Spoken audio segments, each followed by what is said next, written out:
Hello, everybody. Thank you for joining us today for our webinar entitled Approaches to Medical and Biomedical Ethical Concerns Examined Post-COVID-19. A little summary for what we're going to be talking about today is as follows. How has the COVID-19 pandemic surfaced and in some instances influenced medical decisions which require physicians and nurses to grapple with the principles of healthcare ethics? In a post-COVID-19 pandemic world, our traditional standards for making medical choices, which in some cases weigh life and death in the balance, sufficient for rendering the best possible benefits for both patient and society? How is our understanding of the relevant nuanced principles advanced through a prism of Islamic biomedical concerns? And Linda, it's all yours. All right, thank you, Erica. Welcome to another episode of Profound Conversations. And I will be talking to two very dynamic speakers about very important topic around medical ethics, especially as it relates to this time period that we're in right now with COVID-19. So we're going to be asking questions about kind of some of the things that we're facing now, and we also will be talking about some of the things that we may be facing post-pandemic. So while I read a little bit about the two conversationalists that we have today, I'll just ask both of them to get yourself ready.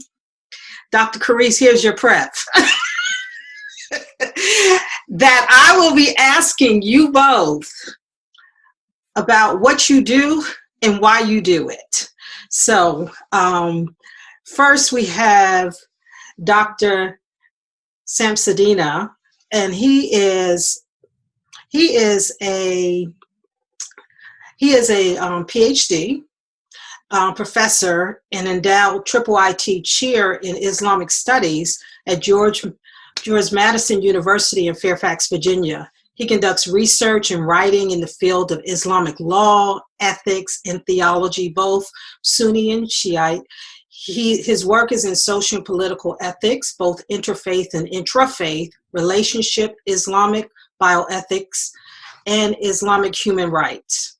And Dr. Carrese, he is a professor of medicine at Johns Hopkins University School of Medicine, and he's a core faculty member of Johns Hopkins Berman Institute of Bioethics and the chair of the Ethics Committee at Johns Hopkins Bayview Medical Center, and he is the chair of the Institutional Review Board at Johns Hopkins School of Medicine. So now I will start with Dr. Sachedina and ask you to tell us a little bit about what you do and why you do it. Okay, thank you very much for this opportunity to talk to all of you, especially Dr. Carrese, because here I am a novice when it comes to medicine.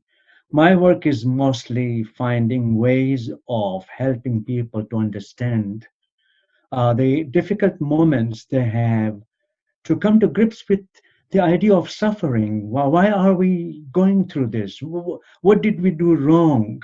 So that I think those are the things that come to mind immediately in the minds of the people who suffer or who have lost their beloved, in this pandemic. So my work is trying to connect spiritual and religious aspects of any tradition for that matter, although I'm trained in Islamic studies, but I speak to all people as a chaplain. I speak to even those who don't believe in anything. And these are the very difficult moments for many people to understand the infectious disease caused by coronavirus. So it really has increased the burden of talking to the people, to the right people in the community, to try to help them in understanding the situation with which we are faced today. All right. Well, that is a really good segue for us to talk to Dr. Carrese, because one of the things that we do with Muslim Life Planning Institute is we do a lot of work in the area of medical and religious partnerships. And it's through this partnership that we believe that that is the key to building healthy communities. So we'll be talking to you a little bit more about kind of those religious connections. And Dr. Carrese, if you could just talk to us about what you do in the medical space and why you do it around ethics. Great, thanks. So again, as Professor Sachedina said, thank you for inviting me to be a part of this. Thanks to everybody who's involved, Linda, Mr. Karim, Ali. Happy to be here. I guess, so I'm a physician and a bioethicist, and I sort of trace my career sort of foundation back to college, where I was a pre-medical student and a major in biology, but also took a lot of philosophy courses, always interested in philosophy and ethics, and had the ability and fortune to cultivate that through the years in medical school and residency. So I think one of the reasons I do what I do is I really enjoy the interface of medicine and the humanities, and in the form of bioethics.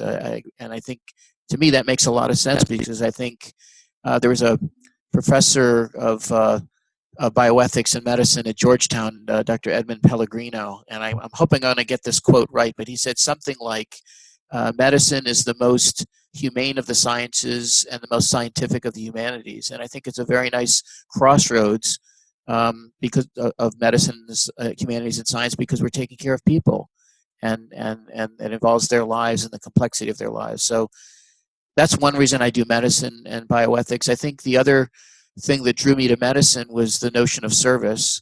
I grew up in the Catholic tradition, and that was one of the good parts of the church, as I recall. It was a focus on service and social justice, and I think that I took that from my childhood, serving others. My mom was a nurse. My dad was a public school teacher. I'd like to pick up on one of the comments that Professor Sachedina made about having a role as a chaplain. I work closely with the chaplains in our hospital on the ethics committee. So they're members of the committee. They're important members of our consultation service. And we have a very interdisciplinary group that includes a focus on the spiritual dimension of our patients. So that's something we try to address at the Johns Hopkins broadly, but especially at the Bayview Medical Center, where I'm primarily based. Has there been any particular spiritual issues that have came about with COVID-19 where it's presented ethical challenges? Especially dealing with the end of life decisions, which is not very easy, because the new infection is really causing people to lose hope.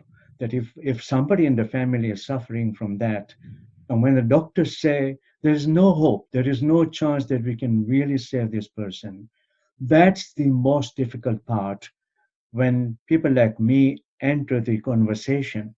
How do you make the family understand that this is something beyond even the medical control? Even the whole idea of COVID-19 is new. We are still trying to understand exactly how to deal with it. Then we come to, some of these issues connected with the funeral services, where exactly the person will be buried, because when the patient dies in the hospital, there is a fear of that person will not receive full funeral and will have to be, discarded. The body would have to be discarded pretty soon.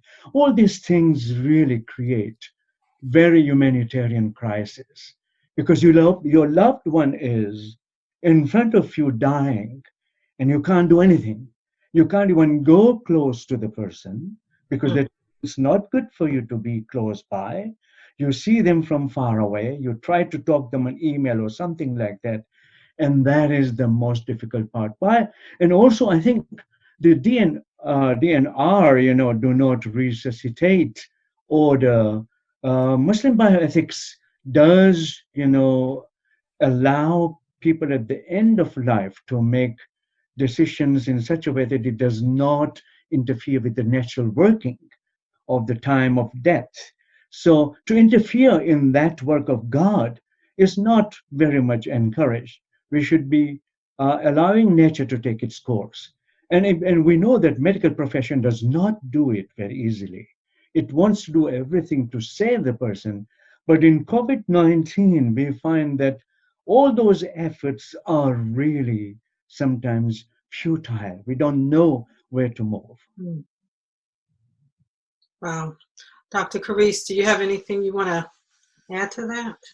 I agree with all of that. I think that was really wonderfully stated. I think as you were beginning your remarks, Professor, I was thinking of the thing that you ended up talking about, which was the extreme difficulty of families being separated from their loved ones at the end of life and not being able to, one of the main objectives of palliative care is no one dies alone. But in fact, apart from the healthcare professionals who are at the bedside, many patients are dying alone in the sense of being apart from their family members. So I think that's very distressful. I think there's a lot of occasion here for moral distress and spiritual distress because of the issue of hope being undermined, because of the sort of isolation.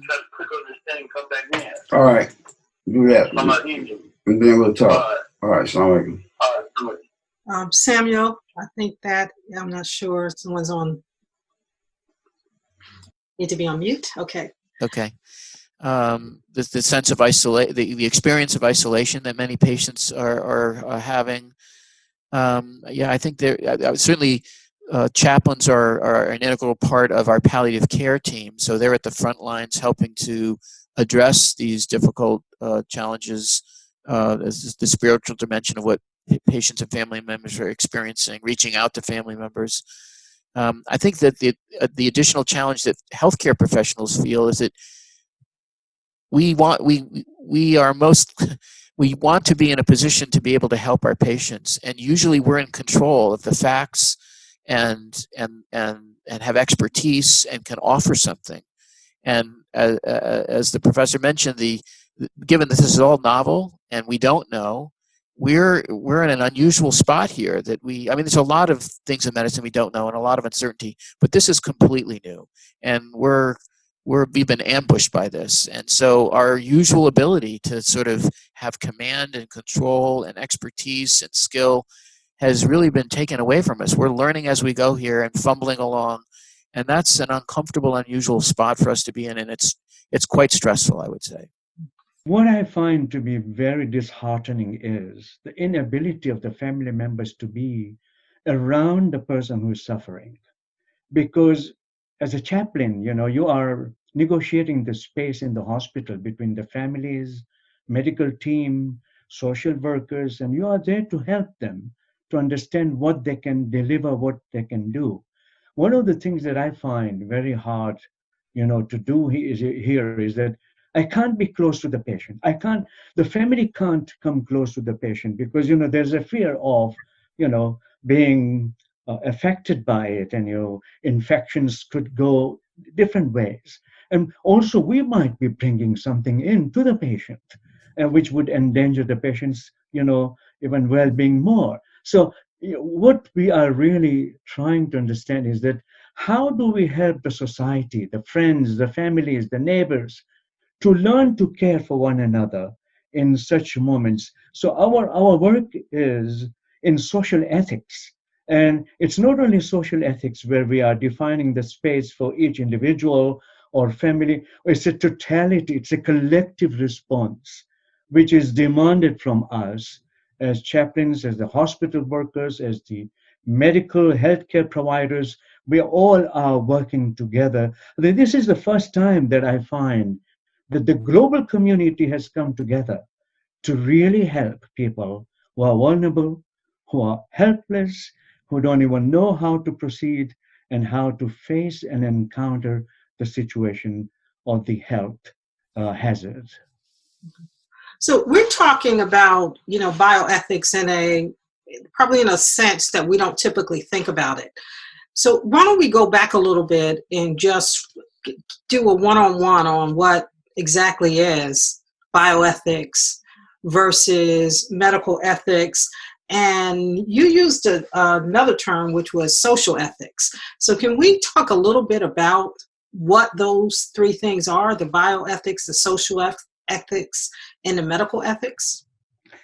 I think Dr. Carrese can also really respond, but let me try to do that. That bioethics is really considering all questions that have moral implications for the patient, for the healthcare providers, for the social workers, for the insurance companies, by the way, and how exactly are we going to provide the treatment that is necessary or not necessary? Is it extraordinary? Is it optional, care? It's like the question about ventilator. Well, there are no ventilators available. So sometimes you get a call from the patient, should I go? I'm feeling these symptoms. Should I go to the hospital? And well, of course, we have to be careful of, rushing them to the hospital because there might not be enough equipment to help them out, because we have been hearing about it. Now things are improving, but in the early days, it was very difficult to guide them. So bioethics is really part of the social ethics. Medical ethics, biomedical ethics, they all deal with the very important human questions of how to respond to the ultimate questions. Sometimes the patient is asking, why am I going through this? I was a good person. I didn't have anything to do with anyone. I never bothered anyone. Here I am, suffering from this, unknown disease, unknown, virus. What exactly have I done? It's not only the answer the chaplain gives, but also the medical professional who gives, that puts his, mind at rest. So our function has been very much trying to pacify the fears and the scare that the patients are going through at the moment. People talk about coronavirus as if it is something, a calamity, and it is in a way a calamity. All of a sudden we are asked to remain home. Well, what do we do at home? How do we spend our time in reflection, prayer? What do we do? And it is not easy to guide. It is not easy to guide. So from a medical doctor's perspective, Dr. Carrese, how is bioethics typically defined? So I would agree with what Professor Sachedina said. I mean, certainly the core, whatever form of ethics we're talking, whether it's bioethics, medical ethics, social ethics, the core issue, as I see it, is figuring out what we ought to do, what's the right thing to do under any given circumstance. In the field of healthcare, as a physician dealing with patients, that often comes up in the form of having a conflict between two important obligations. Let's say I have a patient and the surgeon has said, you should have your right leg amputated because it's gangrenous, and if you don't get your leg amputated, you'll become septic and you'll die. So it's a question of your leg or your life. And the patient, if they have full decision-making capacity, may say, I'm not having my leg amputated. They basically decline what's being recommended. And the ethical conflict there is between our obligation to benefit the patient and protect them from harm by conducting the surgery on the one hand, versus our obligation to respect their right to be autonomous and self-determined. And those two things are in conflict in that circumstance that I described. And sorting that out is challenging and very difficult. So that's one concrete example of bioethics. I think of bioethics as the broader category within which there are many subcategories, like clinical ethics, the issues that come up in clinical medical care, research ethics. So one of my roles is chairing an IRB, and the issues that come up in the circumstance of human subjects research. There's public health ethics, which we're dealing with a lot right now because of the public health implications of coronavirus, ethics related to emerging technologies. So within bioethics as an umbrella, lots of subcategories. Historically, I think medical ethics is a bit distinct from that, although people use the terms interchangeably. Medical ethics historically referred mostly to professional ethics along the lines of what's stated in the Hippocratic Oath. So you take the Hippocratic Oath, you should profess to these following obligations and responsibilities. They're your ethical and moral duty. For centuries, that's what medical ethics was all about, was the professional obligations and rules and responsibilities. And then bioethics as a field emerged relatively recently historically. Probably some people pin it down to the 1960s or so, when technology really came forward. Initially, the main technology was dialysis, and there was a group of people in Seattle that were making a decision about there was only a limited number of dialysis machines and more patients who needed it than there were machines, and who would get them. And that really put bioethics on the map to some extent. But that's historically a relatively recent development. So let's take this to today, because we're looking at some of those same issues today that you talked about, like with the dialysis, when we talk about ventilators. So, and I know some jurisdictions has issued some standards of care that physicians should follow when they have to make a decision, when there's a limited number of ventilator, who gets the ventilators. How has Johns Hopkins Bayview, or your committees that you sit on, dealt with those issues that when you have to make those decisions around COVID-19, who gets those limited resources? That's a great question, a really difficult question, one that we're actively grappling with. I'm actually leading the team on the Johns Hopkins Bayview Medical Center campus that's coming up with the procedures for what we're going to do if we have a shortage of ventilators. Fortunately, that hasn't happened yet, and hopefully it won't happen, but we want to be prepared. There is one allocation decision we've already started to wrestle with, and that is the drug remdesivir, which has been shown to have some benefit, but is in a short supply, and I can tell you some details about how we're making that decision. But the Johns Hopkins medical system started dealing with this in March, and they basically came up with a framework for how to make an allocation decision if you get to the point where there's more people who need a ventilator than there are ventilators, and a rationing decision has to be made. And the framework that the Johns Hopkins Health System is using is based on work that was done by the director of the Berman Institute, the founding director, Ruth Faden, and one of our pulmonary care, critical care doctors, Dr. Lee Doherty Biddinson. And they engaged in a project after I think it was the H1N flu epidemic. So for the last several years, it was a project that combined philosophers and empirical research, and they interviewed stakeholders across the state of Maryland, asking them what they thought about this, what principles and rules do they think we should use. So there's a lot of frameworks that are being used nationally right now, one from Pittsburgh, but the Maryland framework has the virtue of being based on both empirical input from stakeholders, including the public, as well as philosophical thinkers. And the main goals of the framework are to be fair and transparent, and save the most lives and the most number of life years. And the scoring algorithm is based on that. And I won't get into the details of it, but one of the things that was addressed in this framework because Ruth Faden has spent most of her life writing about justice and social justice, is making sure that whatever scoring system is used, you're not disproportionately disadvantaging groups of patients or people who have already historically been disadvantaged, minority populations, for example, who are higher risk for certain chronic diseases and might be adversely affected by some of the scoring systems that are out there. So I'll just quickly say with remdesivir, we've had to come up with a procedure that, based after a couple of criteria are met, which is you're positive for COVID-19, you need oxygen because on room air your oxygen saturation is less than 94%. You're eligible for remdesivir, and for the entire pool of people who are eligible, the solution is to pick names out of a hat, basically a lottery. We consider that to be the fairest way to do it. Wow. Okay, Dr. Sachedina.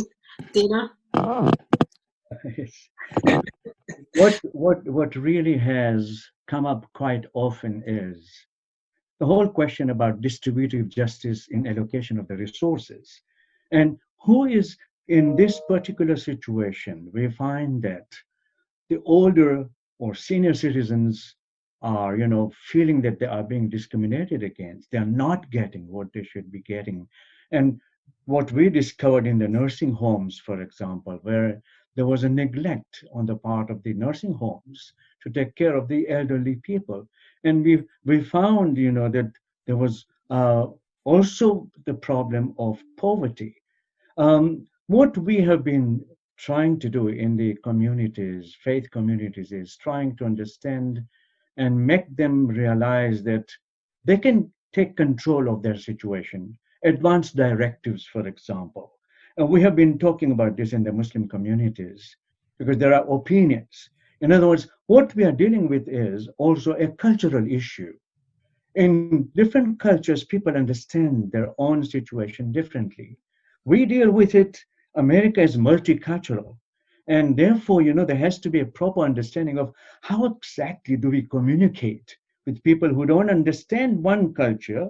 And the lingo is not really acceptable because it does not make that human, understanding very easy. It pinches them. No, that's not the way we see it. And I think that's the thing that we find in the religious communities. There is a cry out for help. We are a community. We are a collective body. We are not individualistic. In that sense, we want to understand the situation we are faced with. Again, I can quote Dr. Pellegrino. I have met him several times, in Georgetown. And he says quite clearly that one of the challenges of biomedical ethics is to explore the cultural pre-understandings. And how do we break those things in order for us, even as Americans, here I am for the last 50 years, I come from Tanzania. So I'm bicultural. I have different cultural understanding, African culture, and my own culture, and now American culture. So I'm multicultural. How exactly do I deal with pain? How do I deal with the shortage of resources? Who do I tell if I'm in need? Can I open my hand? Can I beg? Can I open my hands and say, I need your help? What should I do? Because there's a self-respect involved. There are so many issues that I find that we are negotiating as chaplains, because I work at the University of Virginia Hospital as a chaplain. And when I'm on duty, I'm in the ICU surgery department, or I'm in the pediatrics department. Again, both very vulnerable, because you have people who are really struggling with trying to see if this life can be saved. And then you have the children's section, pediatric section, where you are seeing the helplessness of the parents. How do we deal with those issues? In other words, we are really, we need to, what it has taught me at the moment is that we need to explore different cultural expressions of what does it mean to be well? What does it mean to receive medical treatment? What does it mean to have the family can't come, they can't see you? Here is a culture that is, surrounded by the families. People run around, this is what happens in the hospital situation. Muslims run to see their families all the time they're in the hospital. And here is one of these diseases, one of these viruses, where you can't do that. The person is in isolation, is quarantined, so you can't even go. In other words, there are so many doors of communication locked upon the ethicist. How do we cross those in order for us to reach out? And one of the things you said, because you mentioned this term a few times, so I want to talk about this a little bit, and that's multicultural. And one of the things that we do with Muslim Life Planning Institute, and also another organization that I'm connected with, is that we do a lot of work around building multicultural competency. And so the question that I have, and I don't know whether or not either one of you can answer this, but one of the concerns that I have is that a lot of these processes are put in place, a lot of the protocols are put in place by people who may not actually have that multicultural competency. They may have an understanding of their particular culture, but when we're designing these protocols that impacts all of humanity, how are we making sure that those that are driving protocols, that are driving policies, have that competency?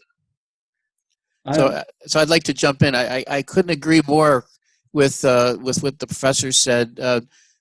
One of the transformative experiences for me in my career was spending 4 years in the public health service on the Navajo Indian Reservation. and encountering a culture that was, of course, completely different from my own and how I grew up, a different set of traditions and completely different language. And after those 4 years, did a 2-year fellowship in bioethics and anthropology with Al Johnson up in Seattle, University of Washington. Came back to that community to try to understand some of the challenges I was experiencing at the interface of traditional Western biomedicine and Western culture and traditional Navajo culture.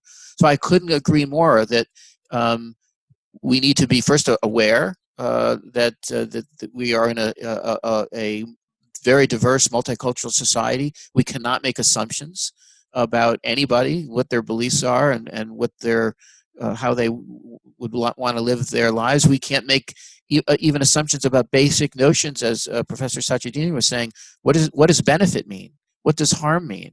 What does wellness mean?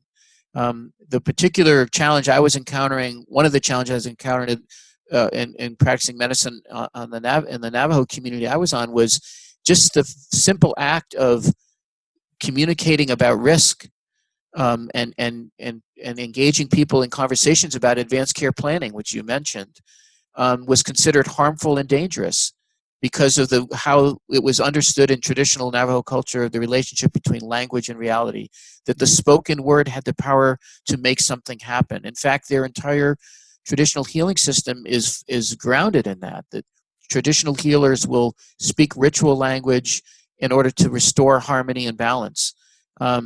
So for a doctor to be saying, hey, if you don't take your blood pressure medicine, you might get a stroke, that's a bad thing to do, and no respected healer would say it that way. And we're stumbling into that all the time because our Western model of bioethics is focused on disclosing risk and disclosing information so someone can engage in informed consent. So that was a wake-up call for me. It really was an important learning point for me that I've tried to keep track of. To answer your question, Ms. Howard, about how do we address this in the protocols and the procedures and the way we conduct business in the medical system, that's a challenge. I think one way we do it is through education. So I run a monthly noon conference called Ethics for Lunch, and we will regularly address cases that raise cross-cultural issues and try to educate our residents and medical students and nurses about this. We have a wonderful Chief Diversity and Inclusion Officer at Johns Hopkins Medicine, Sharita Hill Golden, who's a endocrinologist by training, a physician, but her sole responsibility now is to make all of us more aware and more competent and better at what we do with respect to issues of diversity and inclusion. So I think we're trying, but it's something we're not we haven't solved for sure, and we need to continually be reminded of it. But I guess the other thing I would say is I don't want to wade into the political territory right now, but I think this country, its greatest strength is our diversity. We're all immigrants. We're all my immigrant story is my grandfather from southern Italy 100 years ago came to this country. No one here can say that they're not an immigrant except the Navajo, maybe. Celebrating that, understanding that, working with that is something we should all be doing, I think. Now, if we were to let's kind of look at where we are today, and this is Dr. Sachedina, for a question for you. If we were to look at where we are today in terms of with the Muslim community, and I'm taking this into kind of an out of the medical space where we start looking at bioethics. So if we look at issues around, for instance, marriage during this time of COVID-19, what are some of the considerations that might happen in the community when we start talking about how do we begin, do we do testing before marriage? How do you begin to communicate to facilitate that? Because that's something, marriage is very important from a religious perspective as well. Let me begin by saying that marriage in Islam is a contractual agreement. It is not sacred exchange of vows. It is more an understanding between a man and a woman who say, all right, the man offers, a woman a contract, and a woman accepts or rejects it. So here she has an upper hand. She might say to the man that I need you to be tested for coronavirus or for any other disease that is, transmittable to other persons. So I really would like to do that. In fact, I would say that it can also be written down in the contract, marriage contract, that I want both the parties to be free of any of these, disease that, can be communicated, to each other.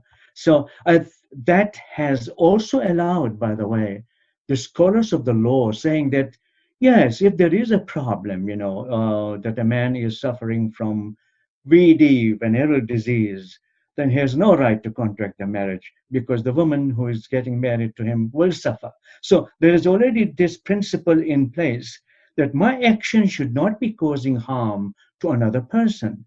How about my life partner?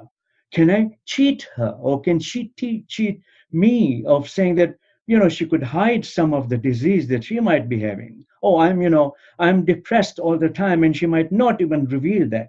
And here, the marriage occurs and the marriage takes place. So before the marriage takes place, this is the very important part. Before the marriage takes place, there is a certification now required among Iranians, among Iraqis, that, they should be free of any, transmittable disease and this and that. And I think it has worked quite well. In the case of coronavirus, I don't see any problem if the parties are saying that we better get tested out. We better find out if we have, these disease or not. So I think it is actually the requirement of the Sharia. The principle is you should not be causing harm to someone by keeping quiet about the situation in which you are the one who might cause that harm to that person, because that would nullify your moral standing vis-a-vis God. You are cheating. That's not right. So it has to be honest exchange. Now, I don't mean to say that in the traditional societies, these things are always known. No. Sometimes, the families cover up. They don't say everything, but it is there. The protection is there. Interesting. So, Dr. Carrese, have you seen that there's been any issues in terms of people wanting to insist on testing before there is contact?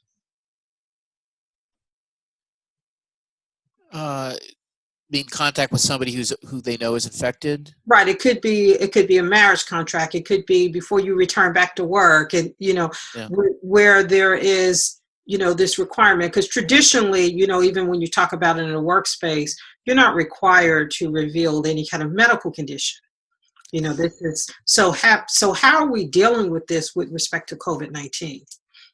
Yeah, so that's been one of the problems and challenges nationally is the lack of testing at the level we should be testing. I just spent 2 weeks ago, I was on a COVID inpatient service as an attending physician. It seems to me I should have been tested before and after I finished, but we have a limited number of tests, and so we're having to have criteria established and triage it's an allocation of resources basically issue. Just like personal protective equipment and ventilators and remdesivir, we don't have enough tests to test everybody should be, and so we're having to make decisions. So we have like an infectious disease set of experts who make that call, but we have patients who call and say, I'd like to be tested, and they can't just get it. They have to answer a series of questions, and if they meet the predetermined criteria for testing, then they can get it. Otherwise, right now, they have to wait.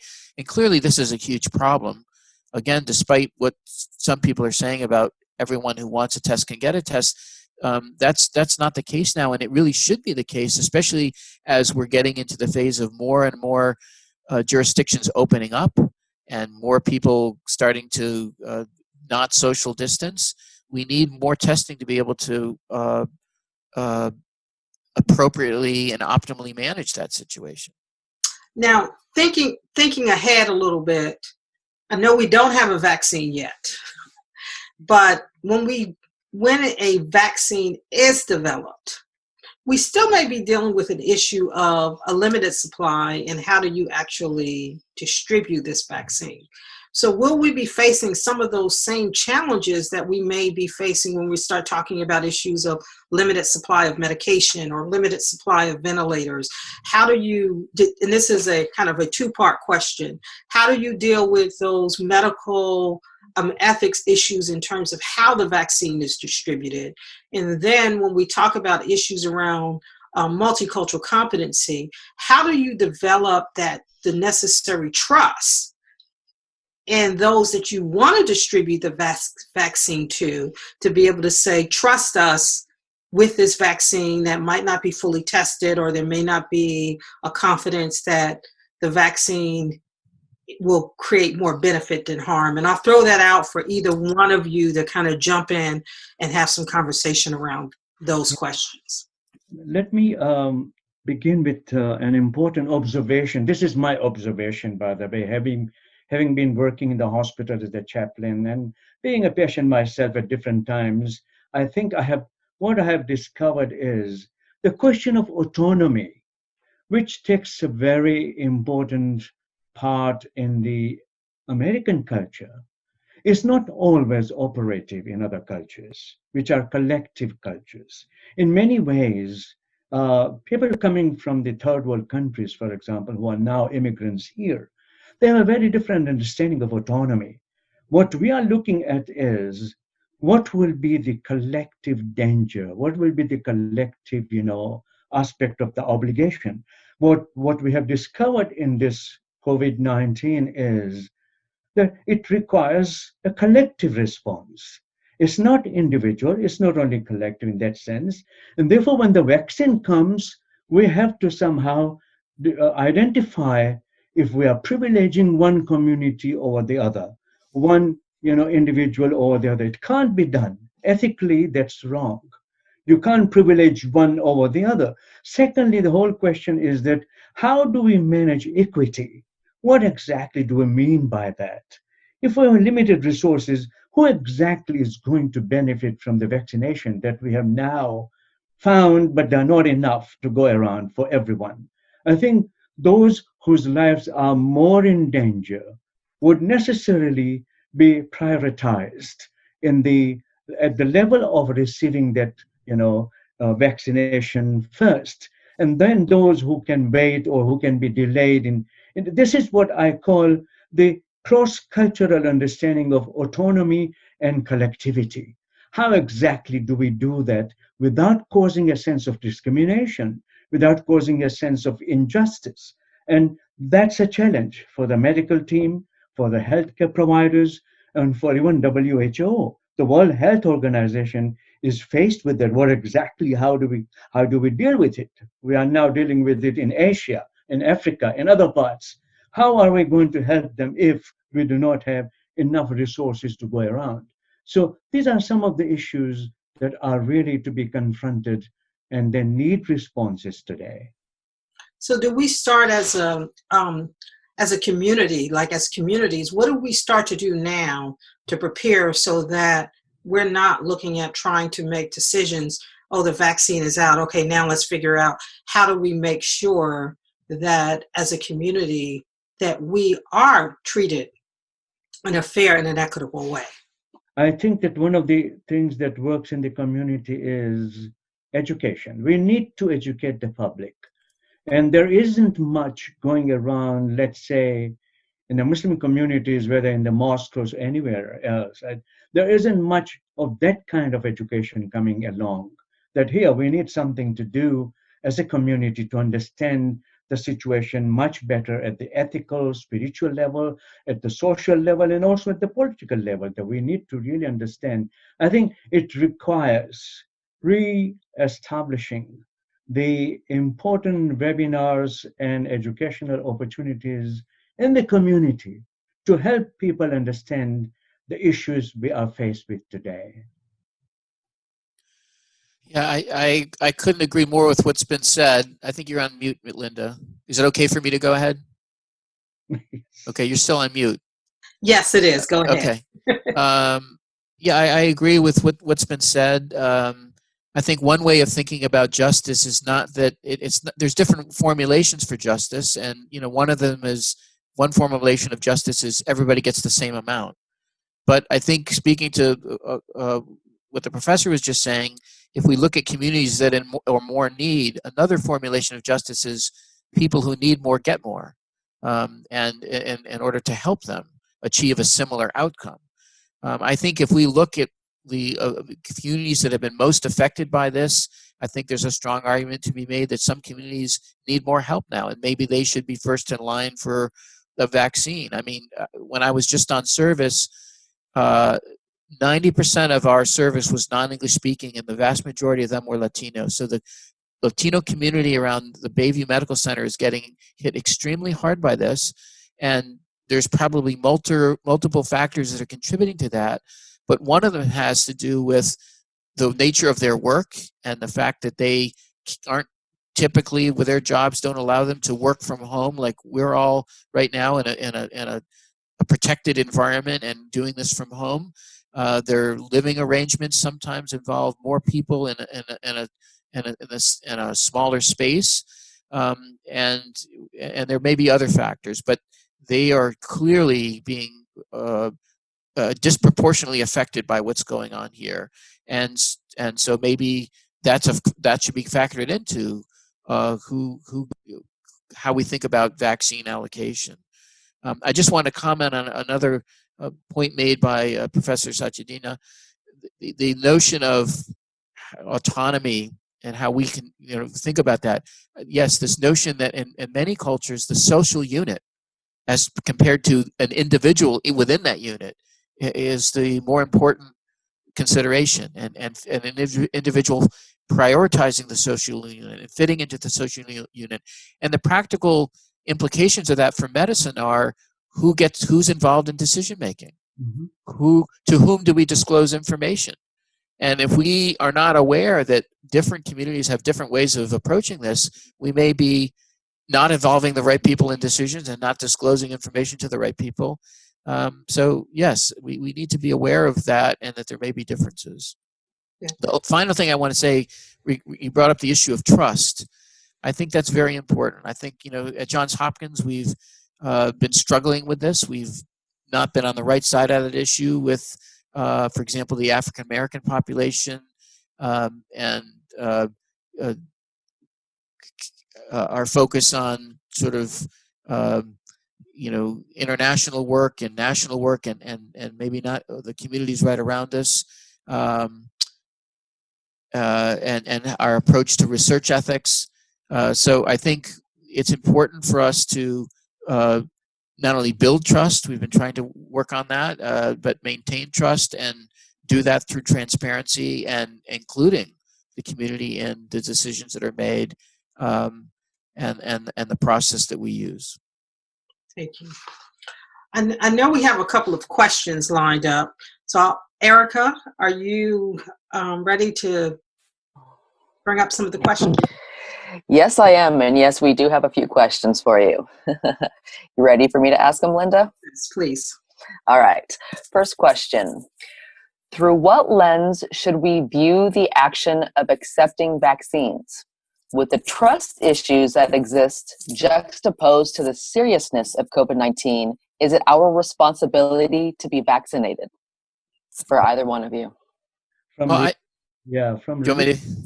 From religious ethical point of view, I think we need to do anything that would stop the spread of the disease.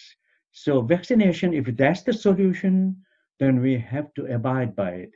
Now, who is going to benefit from it, and what are the politics of that vaccination, etc.? I think these are some of the issues that the government administrations could take care of. But at the level of the people, how the people feel about it, I think if it needs another kind of education. It's like the flu shot. I think when the flu shot came out, there are many people who did not want to take that shot, and yet it was required. It was good for them to do it. The same thing will appear, but this is even far more dangerous. The level of trust has to overcome the fear and the suspicion of the people. people suspect. They don't always submit to what the medical team or the WHO tries to say. So we have to be aware of that. I would agree. I think the vaccine question is a really important and illustrates a lot of the issues we have. I would, my infectious disease colleagues point to, if you had to pick one thing in the history of medicine that's completely transformed how we live and the quality of our life, just one intervention, it's the development of vaccines. It's completely transformed. You look at so many diseases that have either been eliminated or are under control across the world that used to kill millions of people a year. So vaccines as an intervention are an amazing accomplishment in the history of medicine. And in addition to what the professor said about trust, I think I see this as, echoing what he said, this is a collective responsibility. And we've had a challenge. I have many of my patients who I recommend the flu shot to, and they won't get it. We have an anti-vaxxer movement in this country, and you see outbreaks of measles because parents won't give their kids the childhood vaccines. I think that's a huge problem.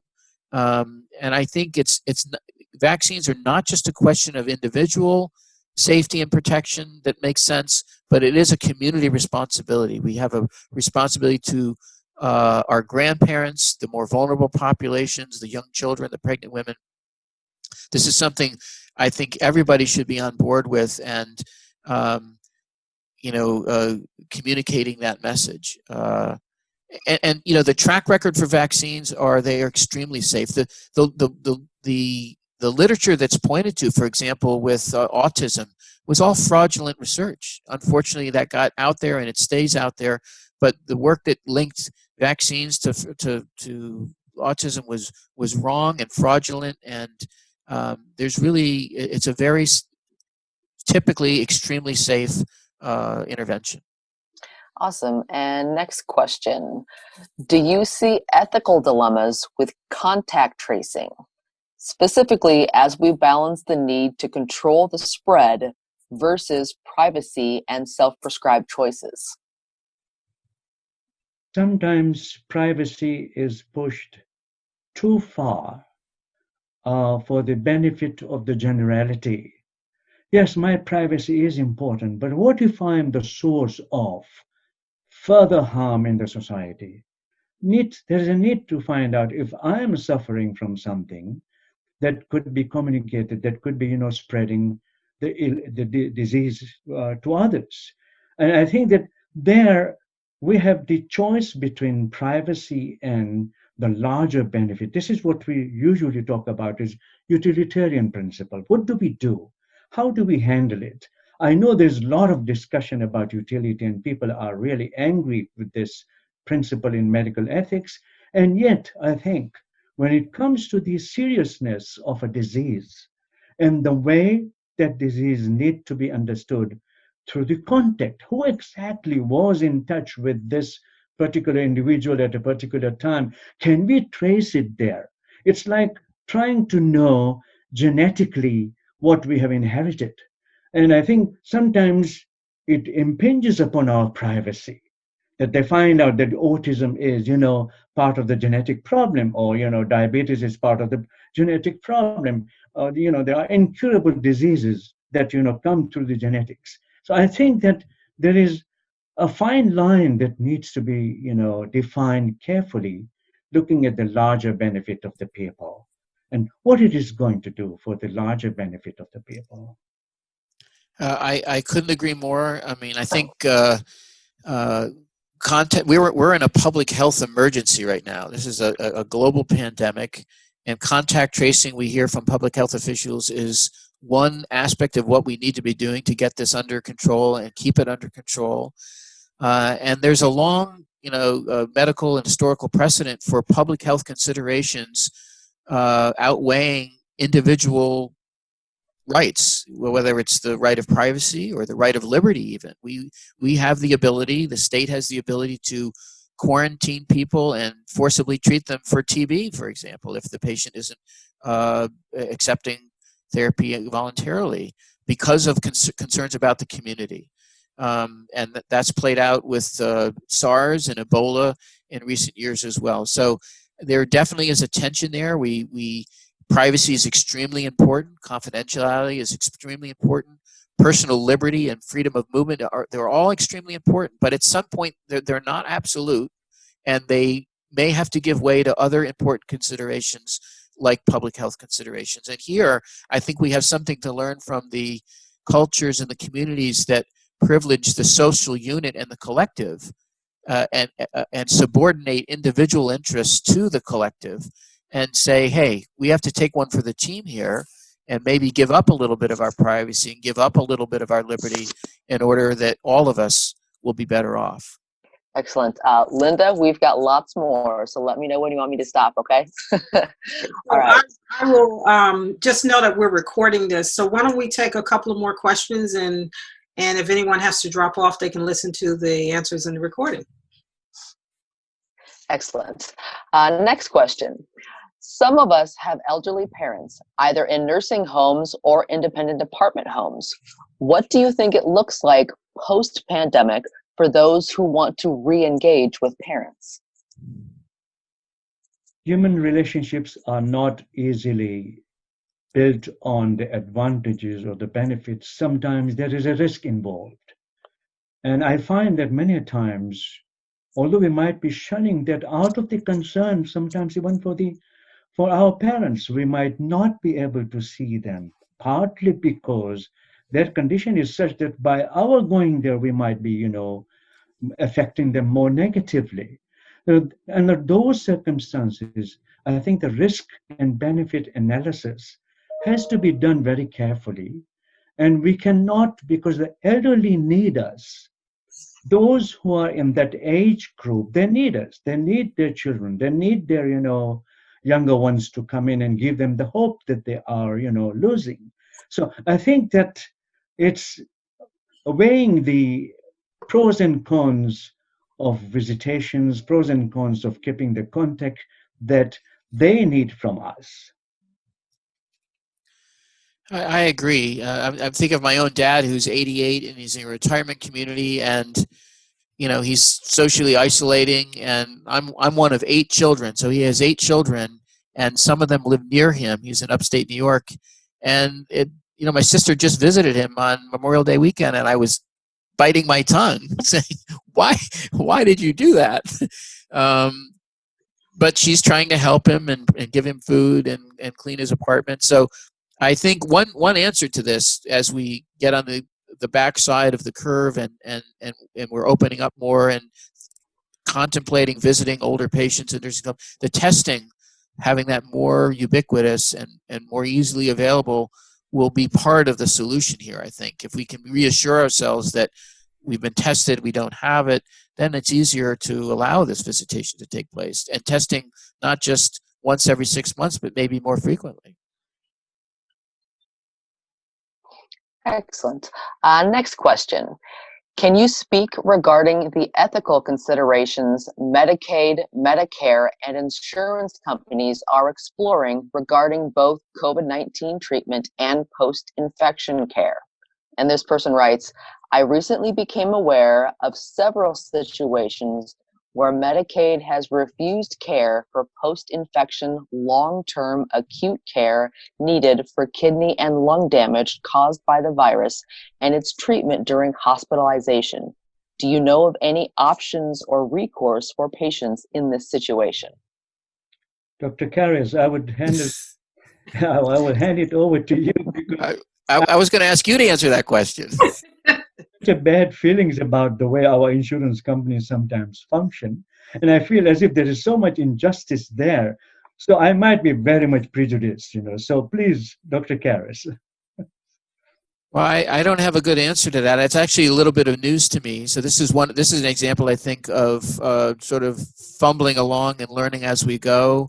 I'm not familiar with that happening. That doesn't make sense to me. If somebody has it's certainly there.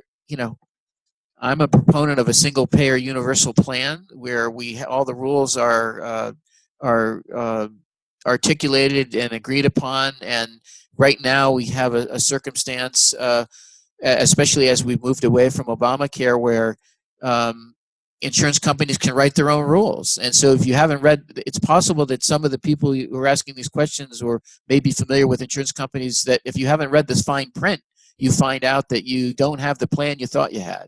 So that may be part of what's going on here. If it's something else, I would have to look into it and get more information. But I think, certainly we should have a system where everybody has access to insurance and everybody has access to basic levels of coverage.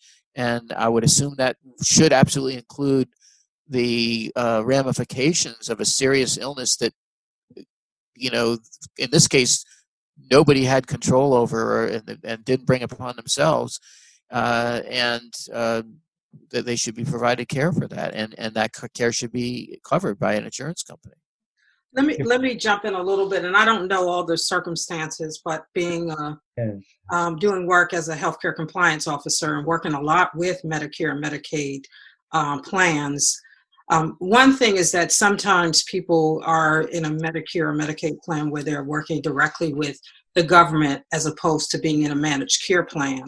And sometimes those interpretation of what is a covered service can vary depending upon who's making those decisions. So if it's a part of a managed care plan where you're getting Medicaid or Medicare benefits, there is an appeal process. So I would definitely suggest that if there's coverage that's been denied that you have some concerns about, that you should go through that appeal process. And it's usually that a lot of times you could start out with their medical director, or you can go through the formal appeal process. But there is a process in place. Now, if someone has done all of those things and it's still not being covered, reach out to me. I'd like to hear a little bit more about the circumstances, and I might be able to provide some direction. In my experience of 50 years, that many of the tough ethical questions, the way they are determined, the final say is with insurance companies. Under the most difficult circumstances, when somebody's life is threatened, somebody's child is threatened, the final decision is the financial decision. Either it is the insurance company or Medicare or whatever it is. I think they are the ones who cast the final vote on this issue. I hope one day we'll see more compassion in terms of who are we dealing with when they are in that condition. And I hope we don't end up in that condition and suffer that way. And I will say that is true, that a lot of times we do get an answer from insurance companies. But what I want people to understand is no doesn't necessarily mean no. That you have a right to challenge. Sometimes that's very difficult when you're sick, when you're just going through a lot of stress. But patients, advocates can sometimes assist in that process. There's been a number of times where I've turned a no to a yes. So know that when the insurance company tells you no, that is not the final. You can go through an appeal process, and you may even be able to bring a lawsuit. So that's great to hear, and I'm glad that you're doing what you're doing to advocate for people. But I have to say, as a primary care doctor, the fact that we have to go through these hurdles and that I have to spend time and energy advocating for my patients to get something they deserve, or I have to include a social worker to help with that. Some patients don't have, and some physicians don't have the bandwidth to keep that fight up all day long, every day for all their. So they end up, insurance companies sometimes end up winning just because people are worn out or don't have the time or don't have the bandwidth, and that should not be the case. It should not be that the system is structured in a way that people have to fight for what I think is a basic human right, which is healthcare. So it's unfortunate and frustrating that the system is structured this way, I think. Agreed.